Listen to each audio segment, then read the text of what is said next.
folder hit the dining table so hard that the crystal water glasses rattled against each other, and Serena Vale did not flinch.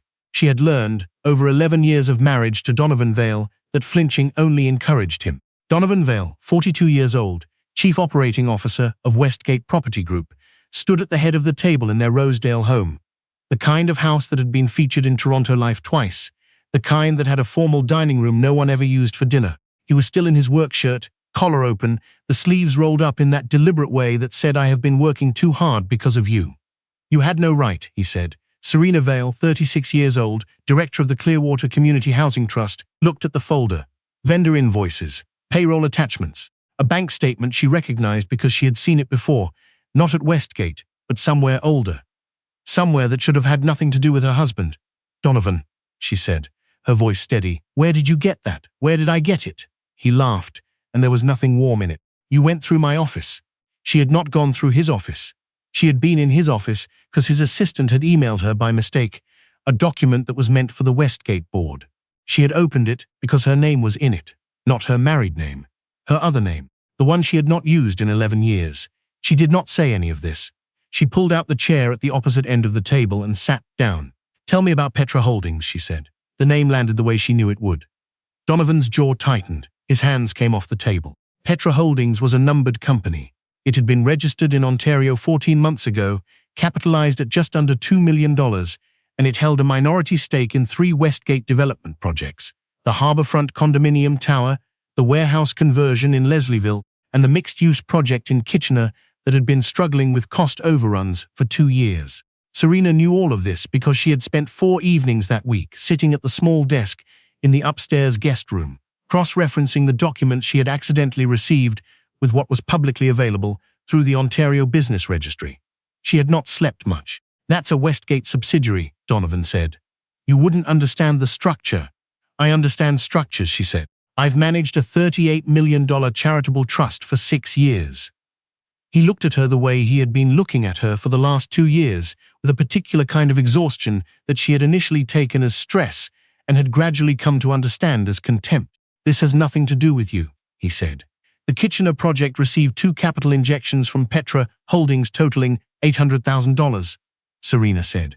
"Neither injection appears on the Westgate board disclosures I was accidentally copied on. The payroll records show 11 employees assigned to that project. 3 of them are also listed as contractors for a company called Ansley Consulting."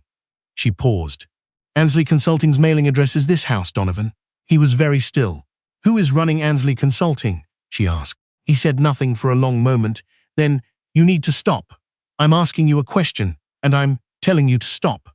He picked up the folder. "You don't know what you're looking at. You never did. You've spent 6 years handing out checks to people in subsidized housing, and you think that qualifies you to read a development company's financials."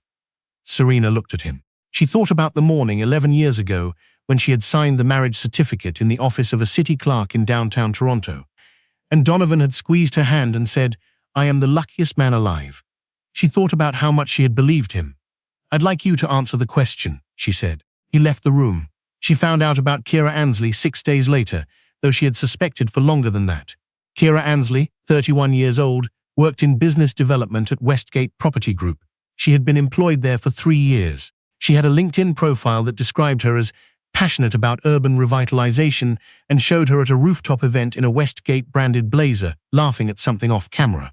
She also, it turned out, was the sole director of Ansley Consulting. The name was not a coincidence. People who register shell companies with their own surname are not typically trying to hide them from anyone who knows their name.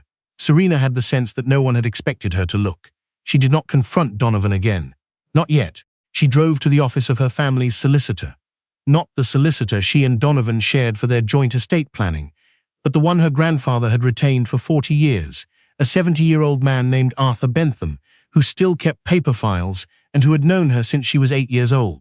She sat in his wood-paneled office on Bay Street, and she laid out what she had found. Arthur listened without interrupting. When she finished, he was quiet for a moment. Then he took off his glasses and said, "Serena, I need to ask you something, and I need you to answer carefully. All right? Does Donovan know about the Halcyon Trust?"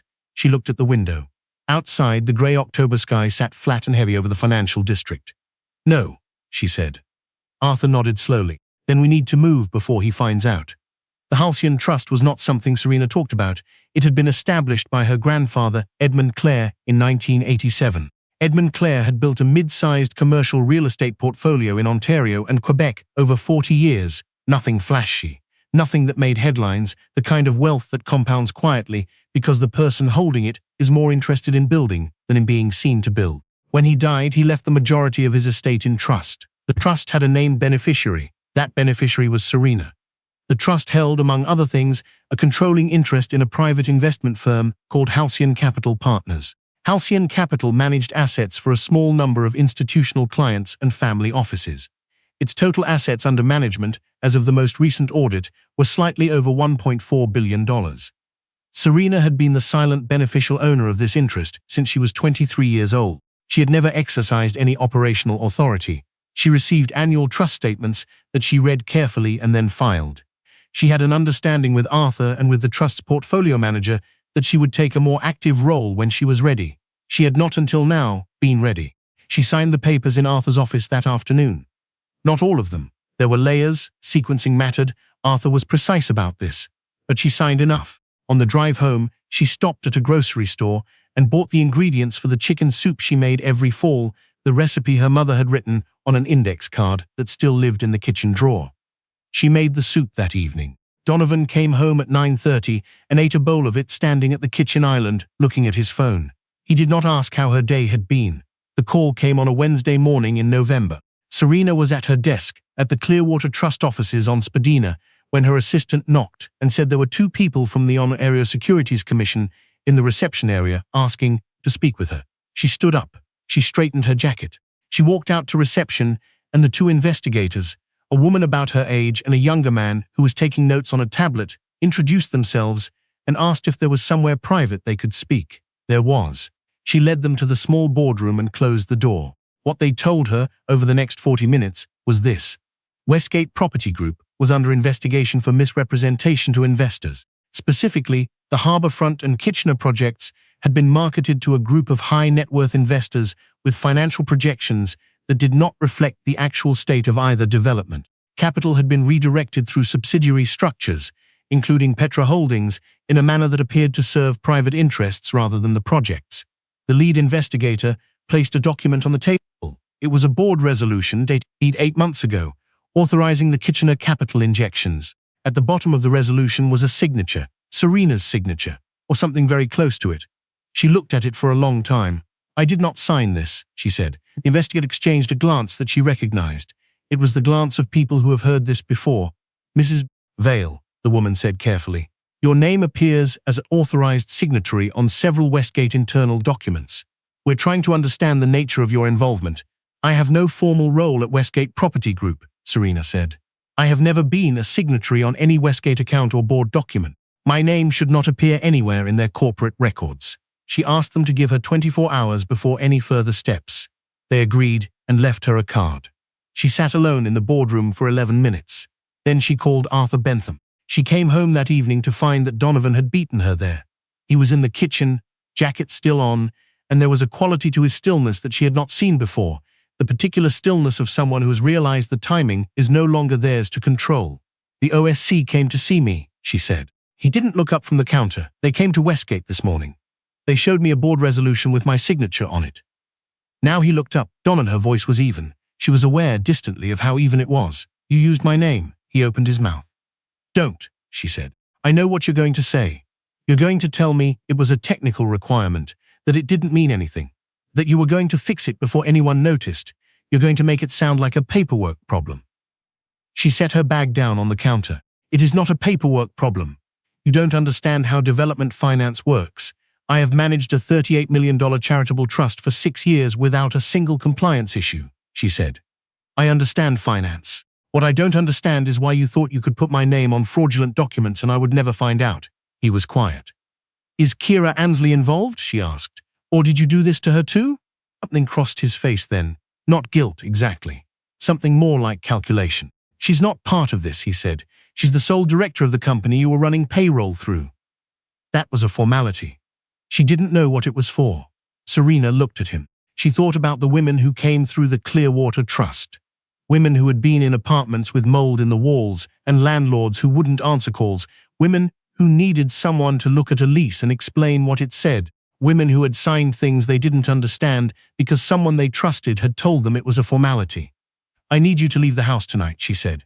He did not move. "Donovan," her voice did not waver. "I need you to go." He left at 10 o'clock. He took a bag from the upstairs closet and he walked out the front door, and he did not say goodbye. She stood at the kitchen window and watched his car back out of the driveway.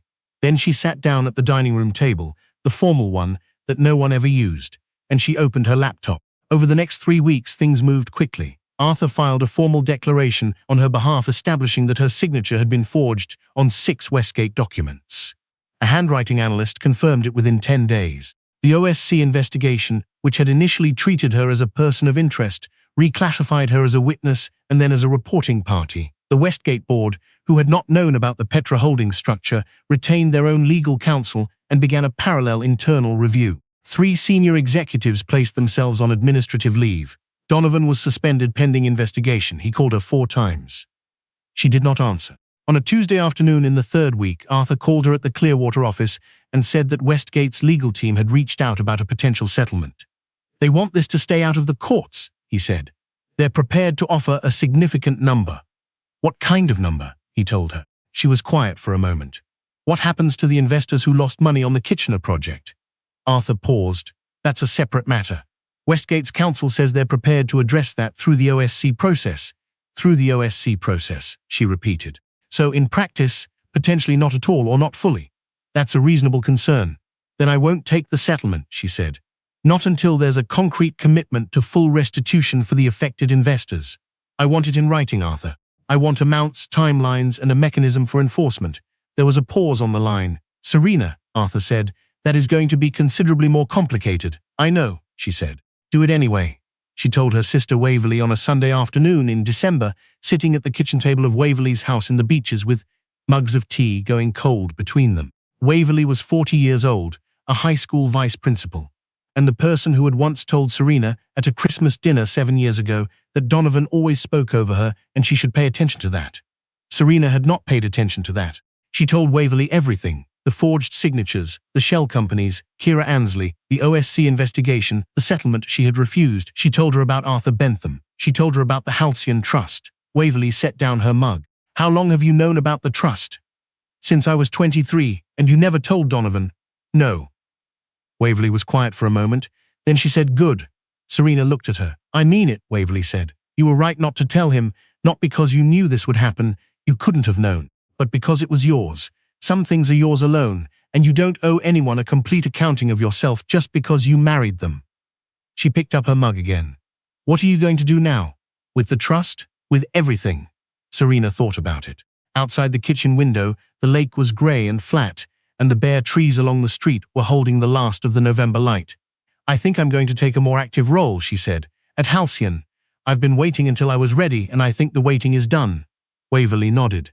"And the housing trust? Clearwater? I'm staying. That work matters." She wrapped both hands around her mug. "It's possible to do both." In January, Donovan's lawyers made a second approach about settlement. The terms had changed. Westgate had now committed, in writing, to a structured restitution fund for the Kitchener investors, 22 individuals and 2 family offices who had been shown projections that significantly overstated the project's viability. The fund was sized at $4.3 million. The enforcement mechanism was a court-supervised process that Arthur had spent 3 weeks negotiating. Serena reviewed the documents at the dining room table on a Saturday morning with a second cup of coffee and reading glasses she had only recently admitted she needed. She signed, not because she forgave what had happened, not because it was over, but because the people who had lost money would get it back, and because continuing to fight Donovan directly meant spending more months in a process that was beginning to take up space she wanted for other things. The divorce filing followed the same week. Donovan faced regulatory proceedings before the OSC and a parallel civil action from the Westgate board. Kira Ansley cooperated with investigators. She had, as it turned out, known more than Donovan had claimed, though her role had been more passive than active. The Ansley consulting structure was wound down. 3 of the Westgate executives who had been on administrative leave resigned. The company brought in an independent governance review. Their stock, which had been quietly declining since the news broke, stabilized by the spring. In March, Serena attended her first meeting as an active participant in the Halcyon Capital Partners Governance Committee. The meeting was held in a boardroom on King Street West, 12 people around a glass table, and the portfolio manager, a 60-year-old woman named Josephine Wren, who had managed Halcyon's strategy for 9 years, introduced her to the committee with a composure that made clear she had been waiting for this moment without ever rushing it. Serena shook hands with the people around the table. She listened carefully. She asked 3 questions. 2 of them prompted fairly long answers.